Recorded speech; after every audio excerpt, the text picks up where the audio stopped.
And on the two men's wedding day, the air filled with cheer and laughter. That's the voice of an educator reading a same-sex love story to Virginia elementary kids during school morning announcements. Why are parents still having to grapple with this kind of sexual indoctrination despite the parental rights tidal wave we saw during the election? We're going to talk about this and more. Welcome to Speak Up Virginia, equipping you to speak up on the life, family, and freedom issues that matter most to you. From the Family Foundation, I'm your host, Candy Cushman, with our president, Victoria Cobb. All right, well, before we get started here, I just want to mention all this social media chatter I've been seeing about this movie, the Tom Cruise movie, Top Gun Maverick. Apparently, it's doing very well at the box office, and I haven't personally seen it, but I see everybody saying that this movie is different and maybe Hollywood woke up from its obsession of feminizing all the men, and it even actually presented the military in a patriotic light. Victoria, what did you think? I know you saw this. Do you think Hollywood has woken up from being woke?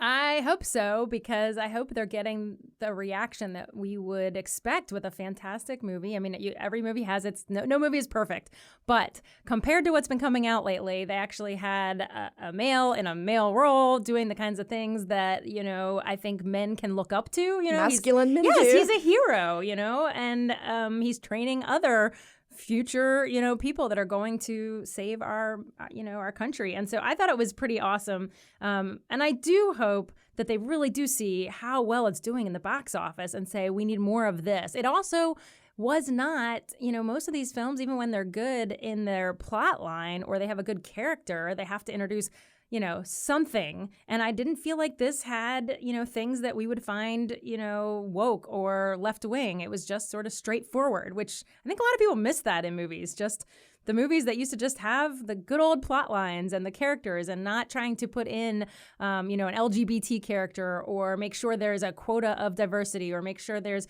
let's just have a story to play out like a story. Yeah, have a good story, not identity politics. Yeah, but I will say there are other movies out there right now that I think they, I hate to say it, when they kill children's movies, that's the worst. So, we have this new, you've probably heard, there's this new Toy Story. This is on, I don't know if we're on. That's Buzz Lightyear. Yeah, Buzz Lightyear. I think we're on like Toy Story 4. And, the first three kind of had the same characters and kind of moved in the same direction. But apparently in this one, they've taken a whole different direction. And apparently Buzz Lightyear now features a same-sex kiss, which I'm just devastated because my kids all love Toy Story. And I don't know why they have to put this stuff in there.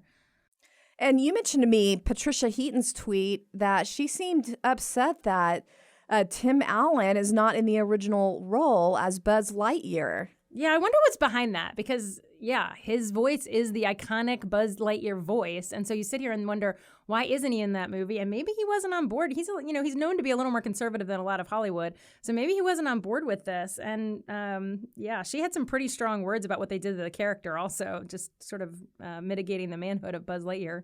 Yeah, the thing is, when I say masculine men, I'm not talking about that we're for these hyper masculine stereotypes, but it was refreshing, I guess, is what you're saying, is that we saw men defending the country, being brave and patriotic, and it wasn't men being feminized or being made to look like goofballs or, Yeah, I feel like we've just tilted so far in the other direction lately that it's nice to have some men that are worthy of looking up to, because I feel like lately the movies just, I don't know what they're doing to the characters, but I think they just need new plot lines, and they're creating characters that have to have these fatal flaws, or they have to, I don't know. It's just not the same. And this, I feel like if you watch this current, especially, if you watch the current Top Gun, it felt like the old one. People who loved the original Top Gun and saw this new addition to it, this movie that kind of builds on the original, they were happy. Well, let's dive right into today's topic. We want to give our listeners an important update on the school board battles that are happening out there. First we saw the news about a school librarian at Marshall Elementary School in Woodbridge, Virginia, that took the time during school morning announcements to read what I can only describe as an indoctrination through a same-sex fairy tale love story. And this was apparently read to the entire student population. Let's just listen to a clip from that real quick. Everyone, today's story is called Prince and Knight. It was this moment during the morning announcement at Marshall Elementary School in Woodbridge last Friday, sparking controversy. And as they gazed into each other's eyes, their hearts began to race. The school librarian reading to the students a children's book about a prince falling in love with a knight after defeating a dragon. And on the two men's wedding day, the air filled with cheer and laughter. But some parents, including Janelle Anderson, whose fifth-grade child attends the school, say it was inappropriate. I thought that was a very controversial choice to read at an elementary school level and not give parents the option to opt out. You know, I just feel for that mom. You can hear in her voice just not just frustration, but I mean, just the courage that it takes to speak out against this. She just feels like they're sexualizing little kids, that we don't need to be talking about these things in schools. It's kind of devastating, and I think a lot of parents can relate. Yeah, and to your point, I just recently had a super late evening in Fairfax County because we went out there to support parents dealing with their school board trying to push these issues, and they're even going, I feel, a little bit more extreme because they are looking at considering putting these so-called gender spectrum and LGBTQIA, we got to make sure we get all the alphabet, I think there's even a plus on there, lessons to kids as young as 5 years old. So they're expanding their sex education to put in these gender identity things for the elementary level. And I don't know, where do I even start, Victoria? It was just, there were about 100 parents out there before that were part of a Protect Every Kid rally in front of the school board. That was encouraging. I had one parent, just a Hispanic parent, drove into the parking lot and came up to our little booth with our Protect Every Kid signs, and he signed up for our emails, and he said, I saw the parents here. I wanted to be part of this. I feel like it can't go any further. So he had no intention of going before, but it just pricked his heart when he saw the parents out there waving their signs. That's pretty cool. Yeah. I mean, you got to hope that courage is actually contagious, you know, that people see it and they want to be a part of it because they're tired of it too. Yeah, the thing that's, I think, takes a lot of perseverance for the parents, we go in there, we have maybe almost at least 45 minutes of parent testimony. Almost every single one is about opposition to expanding gender identity into the elementary levels. And then there was another issue where they're dealing with punishments for things like so-called malicious misgendering or malicious outing related to gender identity, which is concerning to parents because no one can define malicious. If a child that comes from a biblically based home feels that they cannot use the word they for a single person or use the word he to refer to a student that is a biological female because of their deeply held biblical beliefs, is that going to be defined that because they are not saying something with compelled speech, they are being malicious? That was really unanswered. It was unanswered how it affects teachers that maybe are trying to involve parents. If the child is coming to school and experimenting with a different gender identity, is that teacher going to be having a punishment for being malicious because they talk to the parents? Those questions were unanswered. Well, and I think parents have every concern. It's very valid. As we know, there's a court case going on in Virginia where a teacher chose not to use any pronouns, and it was considered sort of, intentionally mean, and he got fired over it. So these parents are looking at that, and that's in West Point. That's not Northern Virginia. That's sort of almost rural Virginia, and you don't think of those things as being such flashpoints there. But if it can happen in West Point, you better be sure in Fairfax there could be people who say, yeah, we don't care what your religion is. We think you're being mean. And they end up literally getting punished under this code, which I continue to wonder, why are these policies that we're creating about one type of being mean? Kids absolutely can be mean to others, which we would never endorse for any reason. But what they keep doing is creating policies around the specific reasons of LGBT and then roping in people who just have religious freedom concerns, who simply aren't being mean. They're just trying to not violate their faith. They're not trying to harm anyone. They love this person. They just don't want to engage in sort of the LGBT agenda, and it's getting swept into these bullying policies. Thanks for joining us for Speak Up Virginia, brought to you by the Family Foundation. If you're enjoying the show, help us encourage others to speak up by giving us a 5-star review and sharing it with friends. Thanks for listening. Here's the thing that was frustrating. You had several parents and concerned citizens making those exact same points. Like I said, I think maybe for 45 minutes during testimony time. But the way the school board handles it is, first of all, they only allow a limited amount of speakers, like maybe 13. This is chosen through a mysterious kind of lottery. We don't know why certain speakers are being selected to speak that supposedly represent all the parents. Then, after it's clear, all the parents in the rally beforehand, most of the people speaking, these are their concerns. They are hardly addressed at all. Not only that, the school board put those 2 agenda items at the end of the evening. They're in there at 11 o'clock at night, taking a vote on the first thing with the pronoun, the student guidebook and all of that. I don't even know if parents made it till after that to see what's happening on the curriculum portion. That is so unfair to parents when that's what they're there to hear. Oh, well, without a doubt, school boards are absolutely making decisions to do everything possible to shut out parent input. So it's either you get 30 seconds to talk if you're lucky, you can't show up in person, or in this case, we're going to put it at the very end of the agenda. They've been doing that for, ages, but it's just super frustrating because these parents have to be so dedicated to be there to that late hour, to be willing to testify. And I think, that's why in part why our law center went after Loudoun's school board in a lawsuit. It was like, look, you're not going to shut out parents. It's a little harder to go after a school board that puts it at the end of the agenda and you can speak. It's just you're going to be there all night to watch their vote. But it also sounded, now I wasn't in the room, but it also sounded like there was almost this mocking because the original policy, I guess, they shoved in under the cloak of dark during COVID and then they were just increasing these penalties. And they kind of made it sound like, look, if there hasn't been a problem now, there won't be a problem. Well, kids weren't even in school when they first passed this policy. They were virtual. So it's just amazing to me. It just sounded like there was a condescension. Absolutely. And I don't want to speak for anybody because, again, I wasn't there. I was there. It was absolutely elitism, condescending. A lot of them almost lectured the parents for bringing up their concerns. There was only one school board member that even gave lip service to the fact, well, maybe we ought to look at improving our processes for parental involvement.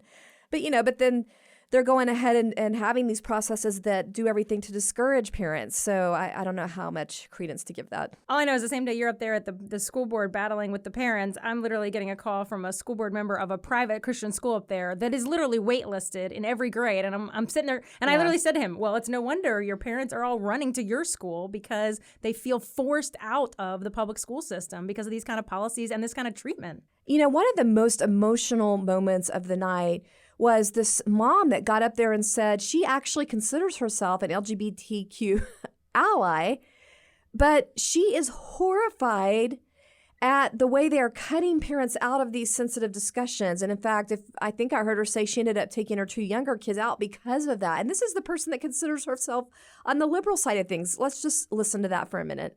And when I discussed your proposed policies, the co-ed family life education and transgender unit in 4th grade, the potential suspensions and misgendering and dead naming for kids as early as 4th grade, they're all astonished. So this leads me to one question. Who are you really representing? I think most parents, even if you are more supportive of the LGBT agenda and what that training looks like, I think most parents still want to be the first voice in their child's life about those issues. And the school is trying to preempt that by getting these issues at such young ages. And so I think no matter where you fall, most parents still see that as this is part of our value set. This is part of what we believe. And I want to be the one driving that conversation, at least in advance of some other entity like a public school doing that. Yeah, that's the emotion you're hearing. Okay, I just got to say one more thing. We spent hours at the school board meeting dealing with appreciation things, LGBTQI plus Pride Month, administration details. Are we talking about the fact that the standards of learning decline for reading and math? There are major issues that we never addressed in that meeting, and you wonder why our schools are in this shape. All right, I have to ask, was there any academic actual math, science, reading, did they cover, because really Fairfax used to be known as the best public school system, one of the best in the country, and even their numbers dropped dramatically this past couple of years.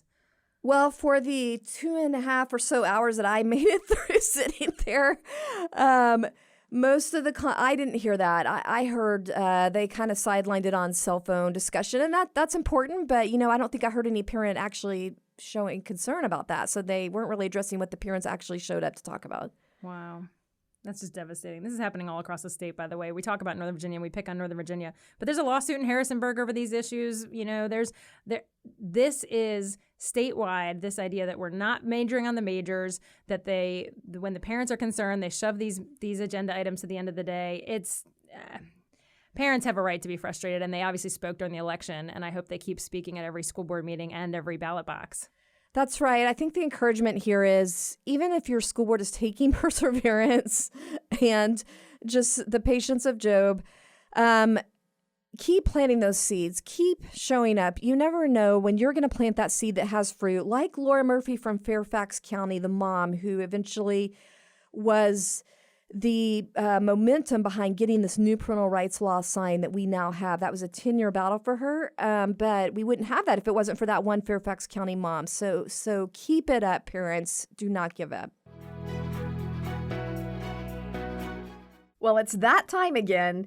Time for our Inconceivable Moments Award. This is where we're featuring examples of the absolute lunacy and craziness that happens when cultural leaders try to give guidance completely apart from biblical principles. And we're calling this the Liberals' Most Inconceivable Moments Award. Inconceivable! You know, the other day I was walking in downtown Richmond and I just heard this guy shout out to a lady. It was someone who was obviously his friend. "You manifest that, girl. You manifest that." And I thought, well, that's weird. You know, usually when I think of the term manifest, it's kind of in a more creepy context, you know, like someone is manifesting an evil spirit or something. But in this case, it was obvious he was trying to cheer her on. And then later I found out there's this whole manifestation trend on TikTok. Yeah, it does sound weird in that context for sure. But yeah, apparently there's this manifestation hashtag that's on TikTok. And get this, it has 17 billion views. Billion. That's unbelievable. Basically, it gets down to this whole trend where you're trying to think your goals. Well, actually, you're really trying to feel your goals into existence. So it's kind of this redo of old ideas. But basically, there's this idea, and some of the popular ones are like you write down your goals 3 times in the morning and 6 times at lunch and 9 times, I guess, at dinner or whatever. Or even funnier one, I think it's funny. Maybe I shouldn't laugh at it, but maybe sadder is that you focus your energy on at a specific frequency. So like the love frequency is supposedly 528 hertz. Let's just listen to one of these manifest coaches, I guess is what they call them. You can attract anything in your life as long as you match it vibrationally. So to start, you're just going to set your intention and you're going to say what it is as if you already have it.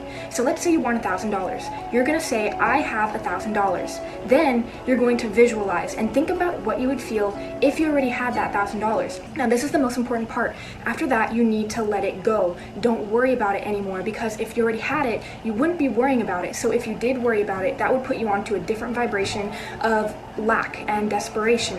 You know, Victoria, there's also these so-called angel numbers out there where people are believing that there are these number series that the universe is sending to them as a comfort. And, I ran into this the other day. I went into a local fast food place and the girl serving me was wearing a 3 numbers in a series on a necklace. And I asked her about it. And she basically told me it was her angel number. And I just left thinking, she said her mom had given it to her, and I thought, your mom has set you up like a lost episode or something, where you're just looking for these numbers all the time. Well, when you said manifest, I actually thought of the show Lost and the plane manifest, but yeah. That is it's a weird thing.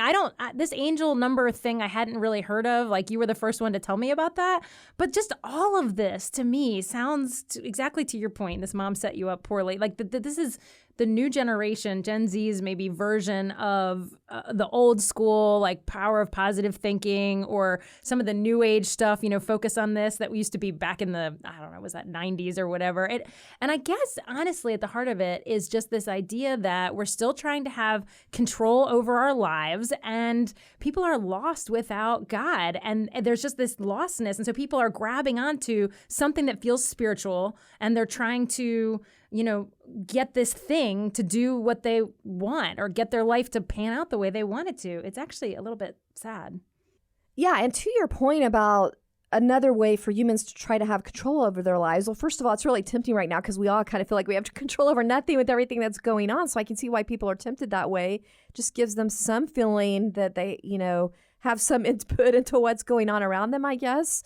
But I've seen this commentary from psychologists making the point that trying to control like that actually puts pressure on people's mental thoughts. It can actually increase things like OCD symptoms or anxiety struggles. And I just think it gets back to what you were saying, almost this idol that we have as humans of just trying to find ways that we can manipulate what's happening in the universe. Well, imagine if this is the way you're trying to operate your life, and the first time that something is absolutely out of your control and you can do nothing about it, it's got to upend everything. But as believers, we know that we put these things in God's hands and we can rest. And so I think that's really sad. It just speaks to the need our culture has for God's grace and understanding that there is a God who loves you and cares about your life, and really being in communion with him is how you're going to get to life flourishing. Yeah, because think about the burden you're facing if something goes wrong. Well, I didn't manifest enough, or I didn't do this enough, or I didn't do these, wishes in the morning. Or I love what you're saying, and I kind of think the bottom line is we are sort of at this point in our culture, almost where Paul was at when he was talking to the people of Athens, and he says, "I walked around and looked carefully at your objects of worship, and I even found an altar to an unknown God." Yeah, that's right. And then there's actually this really beautiful part right after that he says, when he quotes, he says, "The God who made the world and everything in it is the Lord of heaven and earth and does not live in temples built by human hands. And he is not served by human hands as if he needed anything. Rather, he himself gives everyone life and breath and everything else." It's so true, Victoria. May God give us the power to speak that hope into our culture right now. Well, I guess that means we need to give this week's Inconceivable Award to TikTok manifestation self-help gurus who aren't actually helping anyone long-term, but they're definitely creating more trendy delusions. Thanks for joining us for this week's Speak Up Virginia, brought to you by the Family Foundation. Visit us at familyfoundation.org. That's familyfoundation.org. See you next time. And don't forget, we are stronger when we speak together.